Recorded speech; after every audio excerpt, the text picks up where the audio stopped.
নমস্কার বন্ধুরা, শীতকালের একটা শ্রেষ্ঠ উপহার হলো খেজুরের গুড়। এটা তো সারা বছর খাবার জন্য আমরা অপেক্ষা করে থাকি। তো আজ বানাবো খেজুর গুড়ের পায়েস। তো দেখো, এই যে দুধটাকে প্রথমে বেশ ভালো করে একটু ফুটিয়ে ঘন করে নিয়েছি। এবার দুধের মধ্যে দিয়ে দিয়েছি তেজপাতা।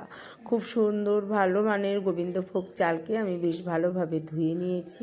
এরপর চালটাকে জল ঝরিয়ে নিয়ে তার মধ্যে একটু ঘি মাখিয়ে রেখে দিয়েছিলাম। এবার দেখো, আমি এই চালটাকে দুধের মধ্যে দিয়ে দেব। দুধটাকে বেশ ভালোভাবে ফুটিয়ে কিন্তু আমি বেশ খানিকটা ঘন করে নেওয়ার পর এটা দিচ্ছি, কারণ প্রথমে দুধটা দিলে দুধের মধ্যে একটু জলজলা ভাব থাকে। এবার দেখো, চালটা দিয়ে দিয়েছি এর মধ্যে। এবার চালটা দুধের মধ্যে ফুটেই সেদ্ধ হবে। চাল আমার দেখো এই যে ফুটতে ফুটতে প্রায় সেদ্ধ হয়ে এসেছে।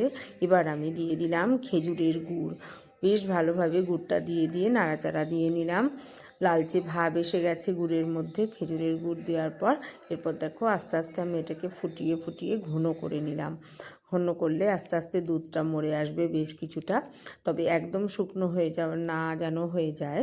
এই সময় যেন মোটামুটি একটুখানি ঘন ঘন ভাব থাকতে বা একটু ঝোল জল জল ভাব থাকতে তখন আমি নামিয়ে নিয়েছি। হয়ে গেল আমার নতুন গুড়ের পায়েস। তো দেখো, এটা দিয়ে দিয়েছি আমি। আর গুড়ের যে একটা এত ইউনিক টেস্ট আছে, যার জন্য আমি এর মধ্যে কিন্তু কিশমিশ দিইনি। গুড়ের একটা নিজস্ব গন্ধই হচ্ছে এর দারুণ টেস্টটা হয়। সেই জন্য তোমরাও চেষ্টা করে খেয়ে দেখো তো এরকম কেমন লাগে।